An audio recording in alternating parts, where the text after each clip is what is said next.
Mesdames et messieurs, bienvenue sur Flash France, votre chaîne d'actualité sans filtre, où nous décryptons ensemble les secousses politiques et sociales qui façonnent notre pays. Si vous êtes nouveau ici, je vous invite dès maintenant à cliquer sur s'abonner et à activer la cloche. C'est gratuit, et ça vous permet de rester informé à chaque nouveau rebondissement. Aujourd'hui, la France traverse un moment de vérité. Les manifestations s'intensifient, le climat politique devient explosif, et une question brûle toutes les lèvres. Emmanuel Macron peut-il encore tenir? Ce n'est pas une exagération.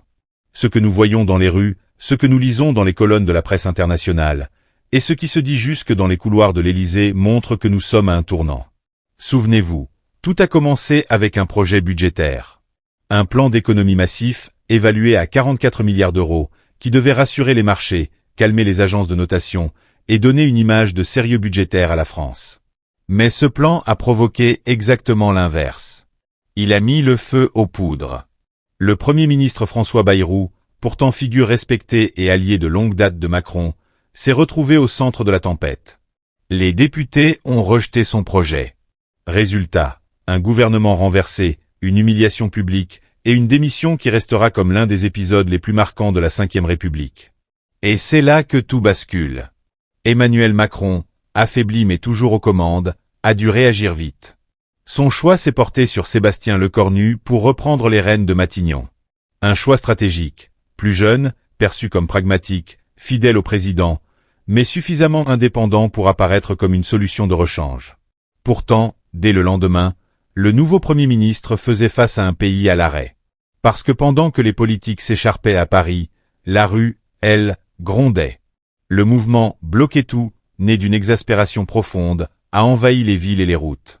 Des milliers de Français, de toutes origines sociales et politiques, se sont rassemblés. Les images parlent d'elles-mêmes. Autoroutes coupées, dépôts bloqués, transports paralysés, heurts avec les forces de l'ordre, vitrines brisées, bus incendiés. Et ce n'est pas un petit mouvement isolé. C'est un phénomène national. On a vu des blocages de Lille à Marseille, de Lyon à Bordeaux, et surtout à Paris, où les Champs-Élysées ont résonné de slogans comme « On ne paiera pas leur crise » ou encore « Macron démission ». Alors je vous pose la question, qu'est-ce que cela signifie? Et surtout, que se passe-t-il vraiment derrière les murs de l'Élysée? Avant d'aller plus loin, si vous voulez que je continue à vous apporter ces analyses détaillées, prenez 2 secondes pour liker cette vidéo et vous abonner à Flash France. Vous êtes déjà des milliers à nous suivre, et chaque nouveau soutien nous permet d'aller encore plus loin pour vous donner la vérité, sans filtre, sans détour. Revenons à la crise. D'où vient cette colère? Elle ne surgit pas de nulle part. Depuis plusieurs années, la France vit une succession de chocs, inflation, hausse des prix de l'énergie, pouvoir d'achat en berne, réforme impopulaire, tensions sur les retraites, et maintenant, un plan de rigueur perçu comme une punition collective. Beaucoup de Français ont le sentiment que les efforts demandés ne sont jamais partagés équitablement. Que les élites sont protégées, pendant que les classes populaires et moyennes paient l'addition. Et ce qui inquiète le plus le pouvoir, c'est que la contestation n'est pas limitée à un camp politique précis. Ce n'est pas seulement l'extrême gauche, ni l'extrême droite, ni les syndicats traditionnels. C'est une mosaïque de colères qui se rejoignent. Des étudiants aux routiers, des fonctionnaires aux commerçants, des retraités aux chômeurs. Tout cela converge dans une même défiance envers l'exécutif. Alors, que fait Macron? Il mise sur Lecornu pour tenter de calmer le jeu. Officiellement, le nouveau Premier ministre promet l'écoute, le dialogue, la concertation. Mais dans les faits, les premières annonces ne changent pas la donne. Le cap budgétaire reste le même. Les 44 milliards d'économies doivent être trouvés. Les agences de notation, déjà méfiantes, mettent la pression. La France a besoin d'argent frais sur les marchés. Et Macron sait qu'un recul trop brutal serait interprété comme une capitulation. Voilà pourquoi nous entrons dans une zone de turbulence maximale. D'un côté, un président affaibli, qui ne peut pas céder sans perdre toute crédibilité. De l'autre, une rue qui ne veut plus rien entendre, déterminée à bloquer tout, jusqu'à obtenir un changement radical. Entre les deux, un nouveau Premier ministre, Lecornu, obligé de jouer les pompiers dans un pays en feu. Mes amis, cette situation ne ressemble pas à une simple crise passagère. Elle ressemble à un basculement. Et c'est pour cela que vous devez rester avec nous jusqu'à la fin de cette vidéo, car nous allons explorer ensemble les 3 scénarios possibles pour la suite. La survie difficile de Macron, une implosion politique avec motion de censure et dissolution, ou une radicalisation de la rue qui ouvre un chapitre imprévisible de notre histoire. Mais avant cela, permettez-moi encore une fois de vous rappeler, abonnez-vous à Flash France, cliquez sur la cloche, et mettez un pouce bleu si vous voulez que ce message touche le plus grand nombre. C'est ensemble que nous pouvons donner de la visibilité à ces débats essentiels. Mesdames et messieurs, nous reprenons là où nous nous étions arrêtés. La France est aujourd'hui le théâtre d'une tension politique et sociale rarement atteinte sous la Ve République. Les manifestations s'enchaînent, les rues sont remplies, et les slogans « Macron démission » résonnent comme un refrain national. Ce n'est plus une contestation isolée, mais une révolte diffuse, profonde, qui touche toutes les générations. Et c'est dans ce climat explosif que Sébastien Lecornu, fraîchement nommé Premier ministre, doit faire face à son premier grand défi. Beaucoup l'ont perçu non pas comme un choix audacieux de Macron, mais comme une manœuvre désespérée. Lecornu est présenté comme l'homme du compromis, mais face à une colère populaire d'une telle ampleur, le compromis est-il encore possible? Car les rues ne réclament plus seulement des ajustements.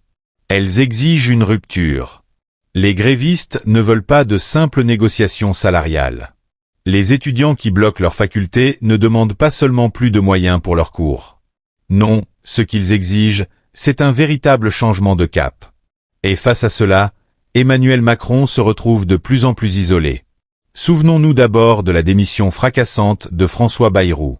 Cet allié historique du président, pilier du centre, a choisi de claquer la porte, dénonçant une politique devenue déconnectée des réalités sociales. Son départ a marqué un tournant. Si même Bayrou n'y croit plus, qui peut encore défendre Macron sans arrière-pensée? L'opposition, elle, s'organise. À gauche, Jean-Luc Mélenchon ne cesse d'amplifier la colère populaire. Il appelle à une convergence des luttes, il anime les foules, il se présente comme la seule alternative crédible à un pouvoir jugé arrogant et sourd. À l'extrême droite, Marine Le Pen avance ses pions. Elle dénonce une France humiliée, étouffée, par des élites parisiennes qui ne comprennent plus rien aux réalités du peuple. Dans les sondages, son parti continue de grimper, capitalisant sur chaque erreur du gouvernement. Mais ce n'est pas seulement une affaire de partis politiques. C'est le pays tout entier qui semble vaciller. Les syndicats, un temps divisés, se retrouvent unis dans le mouvement « Bloquez tout ». Un nom qui en dit long. Plus de trains, plus de métros, des écoles fermées, des raffineries bloquées. L'objectif est clair, paralyser le pays jusqu'à ce que Macron cède. Et vous, chers spectateurs de Flash France, que pensez-vous de cette stratégie? Faut-il aller jusqu'au blocage total pour se faire entendre? Dites-le moi dans les commentaires, je veux connaître votre avis, car votre voix est essentielle dans ce débat. Et si vous appréciez cette analyse en profondeur, n'oubliez pas de vous abonner dès maintenant et d'activer la cloche, car les prochains jours s'annoncent décisifs et nous serons là pour tout décrypter ensemble. Pendant ce temps, à l'Élysée, l'atmosphère est lourde. Emmanuel Macron, réputé pour son sang-froid, laisse transparaître une certaine nervosité. Ses discours se veulent fermes, mais il peine à convaincre. Chaque apparition publique est suivie de huées, de casserolades, de slogans hostiles. On se souvient tous de cette séquence où, lors d'un déplacement en province, des manifestants ont réussi à interrompre son discours en scandant « Démission ». Une image qui a fait le tour des réseaux sociaux et qui restera sans doute comme l'un des symboles de son impopularité grandissante. Et justement, les réseaux sociaux jouent un rôle central dans cette crise. Des vidéos de manifestations massives, des images de violences policières, des hashtags comme hashtag bloquez tout ou hashtag Macron démission deviennent viraux en quelques minutes. L'opinion publique se forge désormais en temps réel, sans filtre, et cela échappe totalement au contrôle du pouvoir. Dans ce contexte, la nomination de Sébastien Lecornu apparaît presque dérisoire. Comment un homme, même habile, même compétent, peut-il calmer une colère qui ne s'adresse pas à lui, mais directement au président de la République? Lecornu peut tenter toutes les réformes, tous les dialogues, toutes les concessions possibles. Tant que Macron reste en place, une partie des Français restera convaincue que rien ne changera. Mais alors, quelle issue pour cette crise? Certains parlent déjà d'une motion de censure qui pourrait faire tomber le gouvernement. Si elle venait à passer, ce serait un désaveu historique pour Macron, un signe que même au Parlement, il a perdu son autorité. D'autres évoquent la possibilité d'une dissolution de l'Assemblée nationale, pour tenter de reprendre la main par de nouvelles élections législatives. Mais là encore, le risque est énorme. Une assemblée dominée par l'opposition pourrait transformer les 2 dernières années du quinquennat en cauchemar politique pour le président. Et au milieu de tout cela, le peuple français, lui, continue de souffrir. L'inflation rogne le pouvoir d'achat. Les services publics se dégradent. Les inégalités se creusent. Les jeunes ne croient plus en un avenir meilleur. Et cette réalité sociale alimente la colère, jour après jour. Alors, mesdames et messieurs, nous devons poser cette question. Emmanuel Macron peut-il encore tenir? Est-il capable de retourner la situation, de regagner la confiance, ou bien est-il condamné à finir son mandat dans une impopularité record, contesté dans la rue, affaibli au Parlement, et isolé sur la scène internationale? La réponse n'est pas encore écrite. Mais une chose est certaine, la France est à un tournant de son histoire. Les prochains mois diront si nous assistons à une simple crise passagère, ou à l'effondrement d'un système politique à bout de souffle. Index revers pointant vers la droite blanc. Si vous voulez suivre chaque rebondissement de cette histoire, abonnez-vous dès maintenant à Flash France. Ensemble, nous analyserons les faits, les discours, les coulisses, pour comprendre ce qui se joue vraiment derrière les rideaux du pouvoir. Et je vous le promets, nous ne laisserons rien passer.